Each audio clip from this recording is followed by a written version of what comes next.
तो दोस्तों आज की वीडियो में हम आपको बताने वाले हैं पटना हाई कोर्ट रिक्रूटमेंट जो आया है उसके बारे में है। आप यहाँ देख सकते हैं इसका ऑफिशियल वेबसाइट आपका दिया गया है, साथ ही हेल्पलाइन भी दी गई है, यहाँ पे हेल्प ईमेल भी दिया हुआ है। तो अगर आपको कोई दिक्कत है तो इस नंबर पे या इस ईमेल आईडी से आप जो है हेल्प ले सकते हो। तो यहाँ देख सकते हैं असिस्टेंट रिक्रूटमेंट एग्जामिनेशन 2023 का जो है ये एडवर्टाइजमेंट है जो आप यहाँ देख पा रहे हैं। तो यहाँ कुछ इंपॉर्टेंट डेट्स जो आपको जानने चाहिए। सबसे पहला जो डेट आप देख सकते हैं कि ये डेट है जिस डेट को ये फॉर्म आया है, और साथ ही आप देख सकते हो कि last date of submission of online application है 7/3/2023 तक जो है आप इस फॉर्म को अप्लाई कर सकते हो। और ऑनलाइन का जो मेकिंग पेमेंट है वो आप 9/3/2023 यानी मार्च में 9 तारीख तक लास्ट डेट आपको दिया गया है कि 9 तारीख को आप ये पेमेंट कर दीजिए। मार्च में अभी बहुत समय आपके पास है। यहाँ पे डेट ऑफ टेस्ट का जो दिया गया है वो 30/4 निर्धारित किया गया है कि 30 अप्रैल 2023 को जो है एग्जाम इसका होगा, टेस्ट होगा जो है। तो कुछ जरूरी जानकारी है जिसके बारे में आपको जानना चाहिए, और इस फॉर्म को अगर फिलअप करने जा रहे हो तो ये सारे डिटेल्स है नोटिफिकेशन में आप एक बार पढ़ लें, तब आप फॉर्म को फिलअप करेंगे तो दिक्कत नहीं होगी जो है। तो यहाँ देख सकते हैं कि 550 पदों पे जो वैकेंसी है, और यहाँ पे जो है ग्रुप बी के लिए आप कह सकते हो लेवल 7 है, जिसमें पे दिखाया गया है कि 44,900 से लेके यहाँ पे 1,42,400 रुपए का यहाँ पे मैट्रिक्स रखा गया है, जिस पे जो है लागू है। और इसके साथ ही यहाँ पे देख सकते हैं नीचे की तरफ यहाँ पे कैटेगरी दी गई है कि किस किस कैटेगरी के लिए कितने कितने पद हैं। तो आप यहाँ देखें, सबसे पहले जो अनरिजर्व है, मैं इसको थोड़ा सा मार्क करके आपको दिखाना चाहता हूं। तो यहाँ कैटेगरी जो आपको दिखाई गई, आप कैटेगरी को देखें। अनरिजर्व कैटेगरी जो है उसकी टोटल नंबर ऑफ पोस्ट यहाँ पे दिखाया गया है। टोटल नंबर ऑफ पोस्ट जो है 236 है, और 2 जो है बैकलॉग के लिए दिया हुआ है।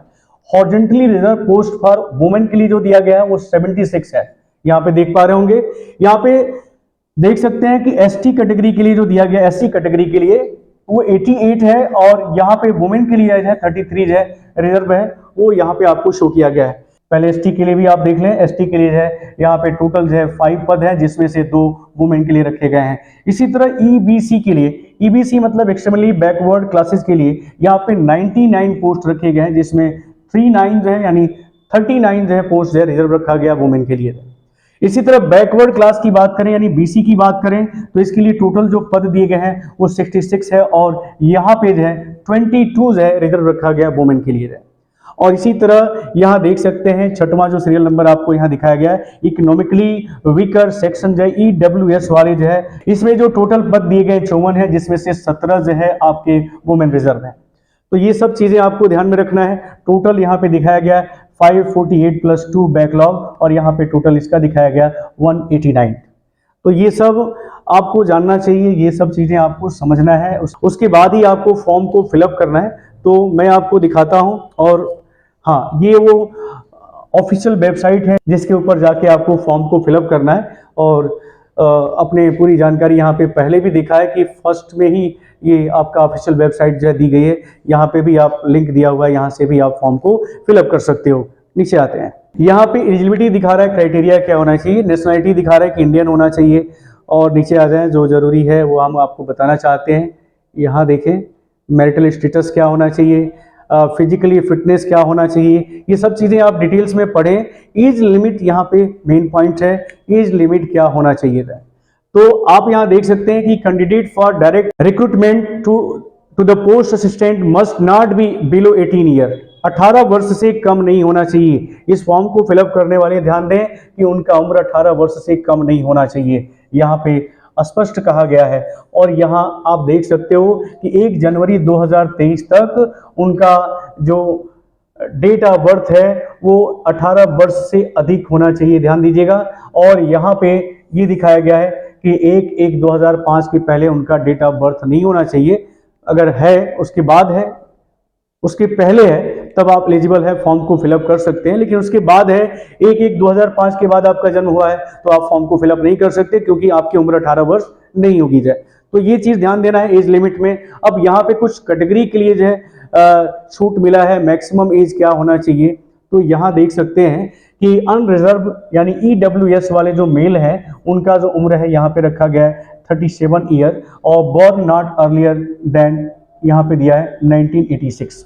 यानी 1986 से पहले ना हो, ये ध्यान देना है। अनरिजर्व ईडब्ल्यूएस के लिए जो फीमेल हैं उनके लिए यहाँ पे 40 वर्ष रखा गया है, और यहाँ पे अर्लियर कह रहा है, देख सकते हैं 1983, 2 जनवरी 1983 तक होना चाहिए, ये ध्यान दीजिएगा।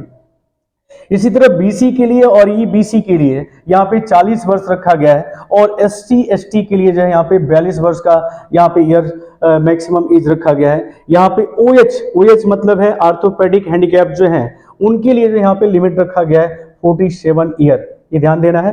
तो ये जो जरूरी पॉइंट है आपको फॉर्म फिलअप करते समय जरूर ध्यान देना है।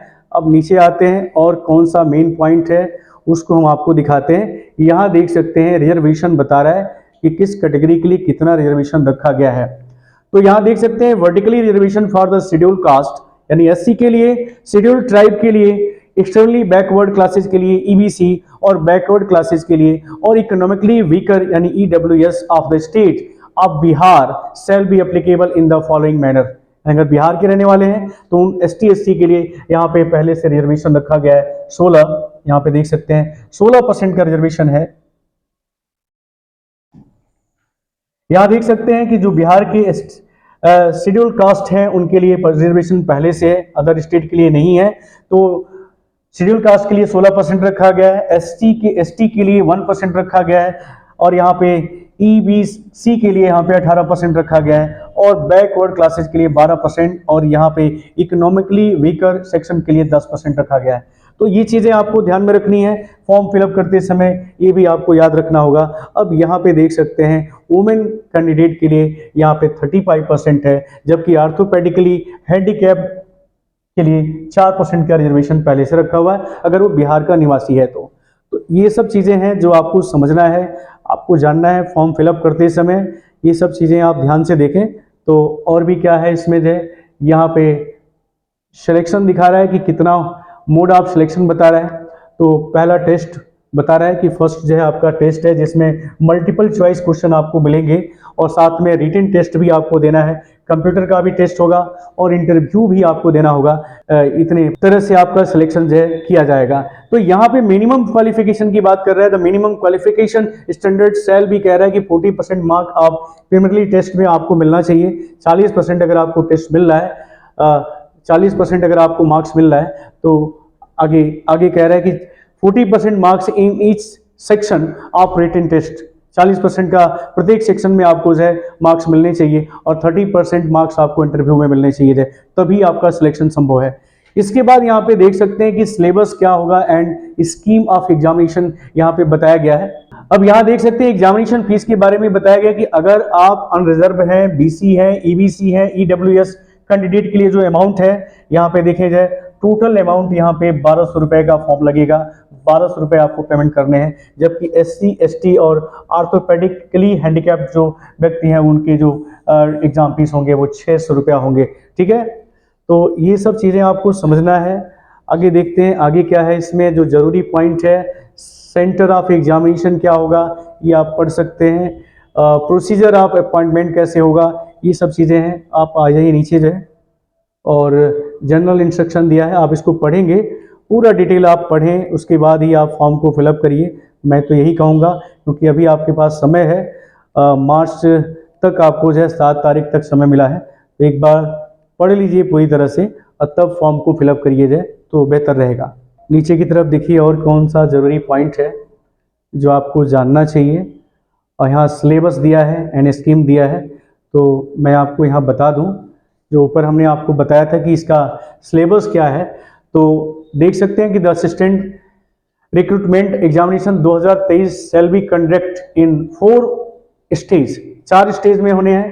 पहला जो आपको हमने बताया प्रीलिमिनरी टेस्ट होगा, ऑब्जेक्टिव टेस्ट टाइप हो जाए, रिटन टेस्ट होगा, कंप्यूटर का भी टेस्ट आपको देना होगा, इंटरव्यू भी होगा आपका जो, और scheme of examination shall be as follow यहाँ पे दे रखा है।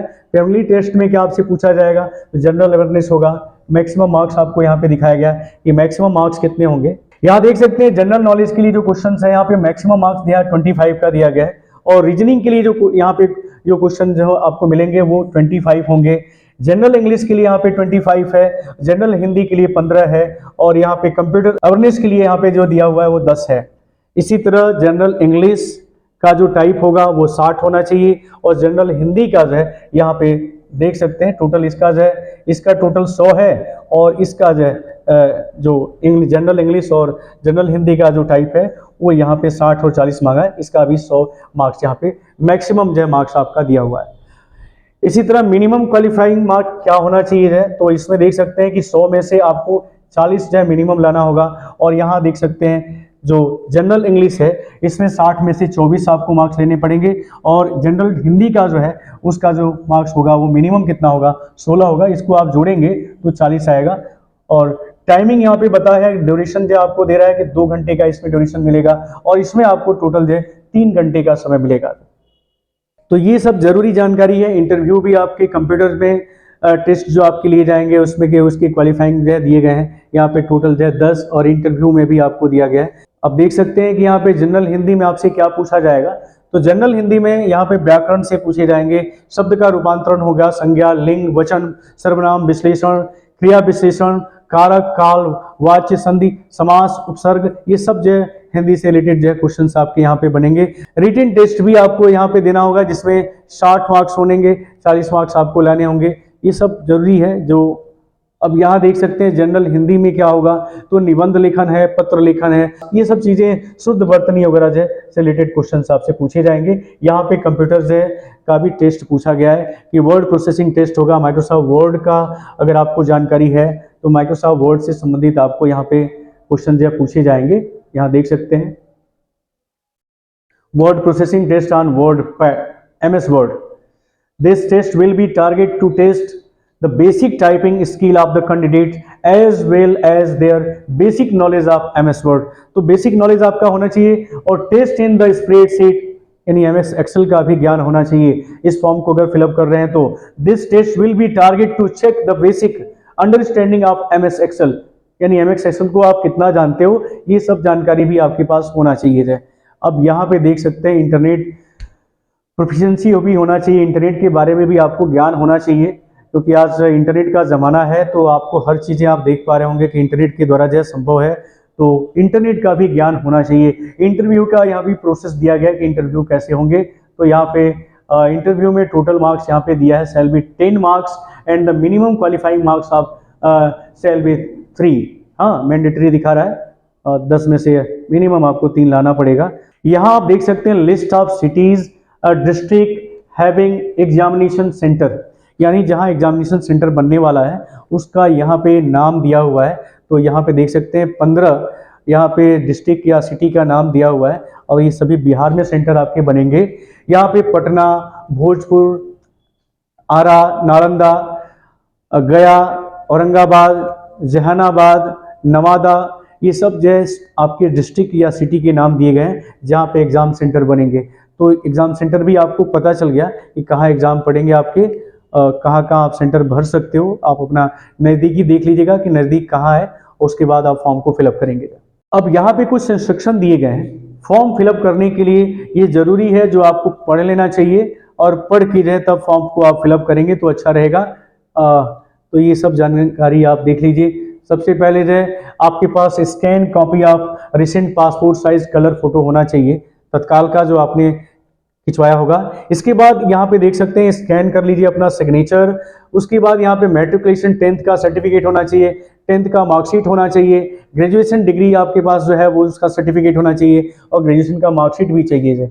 आपके पास जो भी कंप्यूटर डिप्लोमा है, जो diploma and certificate at least 6 month का, मिनिमम जो है 6 मंथ का अगर आपके पास डिप्लोमा है तो उसको भी आपको यहाँ लगाना है, और वैलिड आइडेंटिटी प्रूफ आपको देना पड़ेगा, डोमिसाइल सर्टिफिकेट आपको लगाना पड़ेगा, कास्ट सर्टिफिकेट भी आपको लगाना पड़ेगा। और ये सारी चीज़ें हैं। अगर आप सर्टिफिकेट आप डिसेबिलिटी का भी है, जैसे हैंडीकैप्ड है, तो वो भी आपको लगाना पड़ेगा। और other relevant document if any, अगर आपके पास और भी कोई डॉक्यूमेंट्स है तो लगा सकते हैं। ये सब जानकारी आपको। Instruction to upload photograph and signature, आप देख सकते हैं कि 50 KB मिनिमम साइज होना चाहिए, और मैक्सिमम जो है जो साइज होना चाहिए आपके फोटो का वो 100 KB होना चाहिए, ये भी ध्यान दीजिएगा। Size of signature should be minimum 10 KB. Signature का जो साइज होना चाहिए वो 10 केबी और मैक्सिमम जो है 20 केबी तक का होना चाहिए। ये पहले से ही आप साइज करके रख लीजिए अगर आप फॉर्म को फिलअप करने जा रहे हो। और image should be JPG. Image जो आप फिल करेंगे, इमेज जो आप अपलोड करेंगे, उसका जो फॉर्मेट होना चाहिए वो जेपीजी होना चाहिए। देख सकते हैं यहाँ पे जेपीजी हो, जेपीईजी होना चाहिए या पीएनजी फॉर्मेट में होना चाहिए। तो आप अगर फॉर्म को फिलअप करने जा रहे हो तो सबसे पहले आप अपने फोटो को जो इस फॉर्मेट में चेंज कर लीजिए, तभी आप फॉर्म को फिलअप कर पाएंगे। ठीक है, उसके बाद size the document should be minimum of 50 केबी। यानी अपने डॉक्यूमेंट की साइज को भी आप 50 केबी या इससे अधिक, मैक्सिमम कह रहा है कि 100 केबी तक जो है इसको कन्वर्ट कर लीजिए। और तब आप, और ये भी ध्यान रखना है कि document should be only JPG format, JPEG format और पीएनजी फॉर्मेट में ही सपोर्ट करेगा। बाकी किसी अन्य फॉर्मेट में आप उसको यूज करते हैं तो सपोर्ट नहीं करेगा, यही फॉर्मेट जो है लेगा। अपलोड फोटोग्राफ एंड सिग्नेचर आपको करना होगा। Photograph of the candidate must be contain his her full face, full face होना चाहिए, both and year and next सब दिखना चाहिए, और तब आप फॉर्म को फिलअप करेंगे। ये सब आप देख पा रहे हैं आफ्टर, ये सब डिटेल है, आप एक बार पढ़िए, आपके पास पूरा समय, क्योंकि देखिए हर चीज़ वीडियो में पढ़ा नहीं जा सकता है और पढ़ेंगे तो उतना समय आपको देना होगा। तो ये सब चीज़ें हैं जो आपको ज़रूरी है, जो पढ़ लेना चाहिए, जान लेना चाहिए, और तब आप फॉर्म को अगर फिलअप करते हैं तो आपको दिक्कत नहीं होगी, किसी से पूछने की ज़रूरत नहीं है। आप इसको एक बार रीड करिए, एक बार समझिए। नोटिफिकेशन जो है वेबसाइट पे दी गई है, हेल्पलाइन भी दिया हुआ है, अगर आपको कोई दिक्कत है तो नंबर दिया हुआ है, ईमेल आईडी दी गई है, आप उस पर जाएं और वहां से आप किसी भी तरह के हेल्प ले सकते हैं। तो उम्मीद है कि आज की जानकारी आपको पसंद आई होगी। जानकारी पसंद आया हो तो प्लीज वीडियो को लाइक करें, कमेंट्स करें, अपने दोस्तों के साथ शेयर भी करें, ताकि और भी लोगों तक ये जानकारी पहुंच सके। तो आज की वीडियो में बस इतना ही। नमस्कार, जय हिंद।